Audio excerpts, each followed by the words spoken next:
بسم اللہ الرحمن الرحیم۔ السلام علیکم۔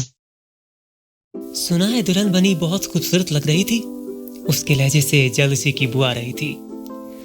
تم سے زیادہ خوبصورت نہیں لگ سکتی، تم نہیں تو کوئی نہیں گل، دیکھنا ابا جی بھی پچھتائیں گے، اور وہ بھی جو ابا جی کا دل مٹھی میں کرنے کی نہ جانے کیوں کوشش کر رہی ہے۔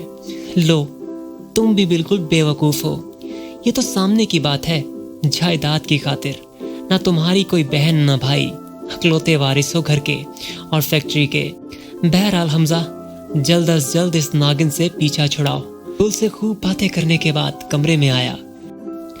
کمرے میں لائٹ آف اور فقط نائٹ بلب آن تھا۔ میں نے آنکھیں پھاڑ کے اسے ادھر ادھر تلاش کرنے کی کوشش کی، بیڈ خالی تھا۔ یہ کدھر گئی؟ میں پریشان ہوا۔ میں گہری سانس بھرتا بستر پر گر سا گیا، اور ابھی ٹھیک سے سانس بھی نہ لے پایا تھا کہ واش روم کا دروازہ کھٹاک سے کھل گیا۔ فطری طور پر میں چونک کے اس طرف متوجہ ہوا۔ نائٹ بلب کی سبز روشنی میں نہایت ماڈرن سے نائٹ سوٹ میں ملبوس یوں بے دھڑک وہ واش روم سے نکل کر اپنے سلکی بالوں کو دونوں ہاتھوں سے سمیٹی آئینے کی طرف بڑھی۔ بالوں کو پونی میں قید کر کے اس نے ہاتھوں پہ کوئی لوشن لگایا اور میری طرف پلٹی۔ میری سانسیں جھٹکا کھا کر رہ گئی۔ میں نے سوچا خواہ مخواہ روایتی دلہنوں کی طرح سچ صبر کہ تمہارے اس بیڈ پہ بیٹھنے کا کیا فائدہ، جبکہ تمہیں نہ میرا سنگھار سے دلچسپی اور نہ مجھ سے، اس لیے تمہیں کوفت سے بچانے کے لیے میں نے چینج کر لیا۔ اور ہاں، تم بے فکر رہو، میں تمہارے بیڈ پر آدھے والا حق بھی نہیں جماؤں گی۔ میں نے اپنا بستر نیچے لگا لیا ہے۔ میں جیسے خلا میں سفر کر رہا تھا، یہ ایسے میرے سامنے آیا کرے گی اور میں وہ شب بخیر کہتی اپنے زمینی بستر پر دراز ہو گئی۔ گل، کہاں ہو تم گل؟ میں نے 150 کروٹ بدلتے ہوئے گل کو یاد کرنے کی کوشش کی، مگر چھم سے ذہن میں خوش بخت کا ہوش ربا سا سراپا سامنے آ گیا۔ صبح کے قریب کہیں میری آنکھ لگی تو پھر کسی کے جگانے پر ہی کھلی۔ اٹھ جائیں، خالو جان ناشتے کے لیے انتظار کر رہے ہیں۔ مجھے یوں لگا میرا رخسار تھپ تھپاتی وہ جیسے پچھلے 6 سالوں سے مجھے ایسے ہی جگاتی آ رہی ہو۔ کیا ہوا، کوئی خواب دیکھ رہے ہیں؟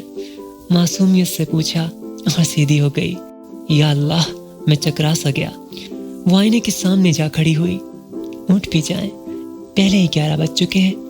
مجھے تو نہیں، البتہ آپ کو ڈانٹ ضرور پڑے گی، ناشتہ تیار کر کے آئی ہوں میں۔ تمہاری تو دلی خواہش پوری ہو جائے گی نا مجھے ڈانٹ پڑتا دیکھ کر، اور میرا خیال کرنے کی کوئی ضرورت نہیں۔ اور یہ مجھے جگانے کی فضول حرکت کیوں کی تم نے؟ دیکھیں، میرا جو فرض ہے وہ میں ضرور ادا کروں گی آپ کے اعمال کے ساتھ۔ دل کی کیفیت کچھ عجیب سی تھی۔ چچا جان کے گھر کا دروازہ کھلا تھا۔ میں تھکے ہارے قدموں آج پہلی بار دستک دیے بنا ہی اندر داخل ہو گیا، مگر راہداری کے سرے پر ہی ٹھٹک گیا۔ وہ گل رکی تھی، مگر میری گل کس قدر پرائی لگ رہی تھی۔ مجھ سے جی بھر خدمتیں کروا کے بہو بنا لے اس یتیم مسکین کو۔ تایا نے کبھی سگوں جیسا سلوک تو کیا ہی نہیں ہم سے، اور یہ حمزہ الو کا پٹھا، ٹکنوں میں عقل ہے اس شخص کی۔ شادی بھی کرا لی زبردستی کی، اور جائیداد سے بھی ہاتھ دھو بیٹھا۔ صاف کہا ہے تایا نے فون پہ، آگ کر دیا ہے اسے، ایک پھوٹی کوڑی بھی نہ دیں گے۔ وہ سخت غصے بلکہ جلال میں تھی۔ تم کیوں دماغ خراب کرتی ہو اپنا؟ دفع کرو، دنیا کا آخری آدمی تھا کیا؟ وہ گدھا ہی رہ گیا ہے میری ہیرا بیٹی کے لیے۔ یہ چچی تھی، میرے منہ پہ مجھے بیٹا بیٹا کہتے کہتے ان کی زبان نہ تھکتی تھی، اور ابھی اگر بیٹی کو جلال آ رہا تھا تو ماں بھی غصے میں جلال الدین اکبر لگ رہی تھی۔ میرا دل مزید دکھا۔ یقیناً یہ میرے اکلوتے ابا جی کے فون ہی کی کارستانی تھی۔ انہوں نے مجھ سے پہلے میرے افسانے یہاں پہنچا دیے تھے، یعنی میرے عاشق شدہ ہونے کی تازہ ترین رپورٹ یوں پہنچائی تھی جیسے کسی لڑکی کے طلاق شدہ ہونے کی۔ کچھ بھی تھا، خدا نے ان لوگوں کی اصلیت و حقیقت میرے منہ پہ جوتے کی صورت دے ماری تھی۔ مردہ قدموں سے میں وہاں سے لوٹ آیا، کبھی وہاں نہ لوٹنے کے لیے۔